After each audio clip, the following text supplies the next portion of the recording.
तर मला हे विचारायचं होतं की हे सततचा प्रवास आणि या सगळ्याचा एकूण घरच्या वातावरणावर काय परिणाम होतो? प्रवास होतो. आता प्रवास हा कसा आहे, की 11वी-12वी नंतर मी पुण्याला 5 वर्ष कॉलेज केलं. कॉलेज झाल्यानंतर मी 10 वर्ष पुण्यात राहिलो. लग्न होऊन जवळ-जवळ आता 8 वर्ष झालेली आहेत. पण तरी पण मी घरी कमी असतो, कामाच्या निमित्ताने बाहेर असतो. म्हणजे बऱ्याच वेळा मग घरी सणसूद असतो, दिवाळी असते, काय असते, मग घरच्यांचा फोन येतो, की आहे का वेळ, येणार आहे का सणाला घरी काही? तर मग आमचा सण म्हणजे काय, आमचं काम हेच आमचं सण आहे. म्हणजे लोकांच्या आनंदासाठी आमचं काम आहे सेट डिझायनिंगचं, कला दिग्दर्शनाचं. तर हे काम त्यांच्यासाठीच करायचं आहे. आम्ही घरी राहून कसं चालेल? अगदीच, अगदीच. म्हणजे एखाद्याच्या घरात लग्न असेल, मोठा कार्यक्रम असेल, ते लोकं छान एन्जॉय करतात. गणेश उत्सवाच्या काळामध्ये सगळे एन्जॉय करत असतात. पण आम्ही सेट लावत असतो रात्रभर लेट नाईट जागून. म्हणजे आम्हाला तो वेळ देता येत नाही. मग घरच्यांची थोडंसं हे होतं, की आपल्याला पूर्ण इन्व्हॉल्व होता येत नाही किंवा वेळ देता येत नाही. थोडंसं नाराज होतो. कधी-कधी एकदा आम्ही कोल्हापूरला धिंगाणा नावाचा एक पिक्चर करत होतो मराठी. आणि त्या काळात कोल्हापूरच्या जवळ एक गाव होतं छोटंसं. तर आम्ही भर दिवाळीमध्ये मोठे सेटअप, गाण्यांचे सेटअप, मंदिरात हे असंच लावत होतं. मग तिकडे ते शेजारच्या आजी होत्या. म्हणजे कोल्हापूरची लोकं एवढी गोड आहेत, ती एकदम प्रामाणिक. अगदीच. मग आजी म्हणल्या, "अरे पोरांनो, काय करताय तुम्ही एवढं? हे 8 दिवस झालं फक्त तुम्हाला नुसतंच काम, काम, काम. इकडे या." त्यांनी परात भरून म्हणजे करंज्या, शंकरपाळ्या ते सगळं आणून, म्हणजे मी आपल्याकडे एवढीच देतात, "या करंजी." तसं नाही, परात भरून त्यांनी आणलं. मग तेव्हा मला घरची आठवण आली, की घरी पण मला संतांनी म्हटलेले, "हे विश्वची माझे घर." खरंय. म्हणजे हे विश्वच आपलं घर आहे, असं मी समजतो. का?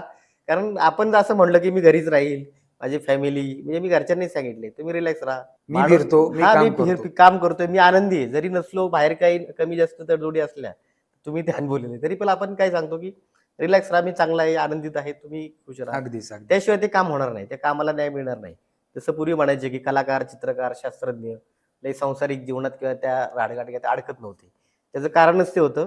कारण खूप अडकलं, की त्यांचे विचारशैली किंवा तुमच्या त्यांचं काम पायाला हां, बांधलं जातं, पायात बांधलं जातं. साखळदंड हां, टाकले तुम्ही एक जातात. चौकटीत अडकलं जाता. होय. मग त्यावेळेस म्हणजे ह्या चौकटीत राहून पण काम करता येतं, पण त्याला थोडंसं घरच्यांनी आणि आपण दोघांनी एकमेकांना समजून घेणं गरजेचं असतं. या सगळ्या प्रवासामध्ये असं कधी वाटलं का आपण थोडं थांबायला हवं होतं? नाही, असं कधी वाटलं नाही. म्हणजे थांबायला होतं. म्हणजे कसं होतं, कधी-कधी सलग कामं येतात. म्हणजे सलग 5-6 महिने काम. म्हणजे हा सिनेमा संपला, तो संपला की दुसरी रेकी, परत सिनेमा, हा इव्हेंट, ती गोष्ट हे कंटिन्यू होत असतं. आमचे वडील, की शेती करायची, आता थकलेत ते, आता शांत बसलेले आहेत. जास्त करत नाही. मग ते दिसतं, की अरे हां, आपला वेळ त्यांच्याबरोबर जास्त गेला नाही का?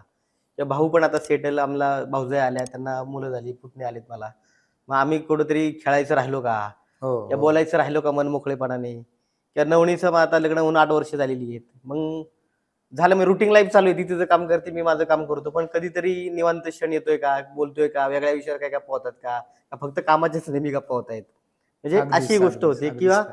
लहान मुलाचं पण तो म्हणजे आत्ता लगेच 6 वर्षाचा झाला की काय? हां, ती मग मुलं त्याचं कधी बालपण मोठी लगेच झाली निघून आहेत गेलं कळत काय? नाही. म्हणजे मी बरोबर. मिस केलं की काय? म्हणजे कुणीही माणूस तो करतो. पण मी थोडंसं अ, विचार करतो की बाबा, छत्रपती शिवाजी महाराज जेव्हा लहान जन्माला आले, जिजाऊंनी त्यांना सगळं सांभाळलं किंवा मोठं केलं, तेव्हा शहाजीराजे भोसले स्वारीवरच असायचे.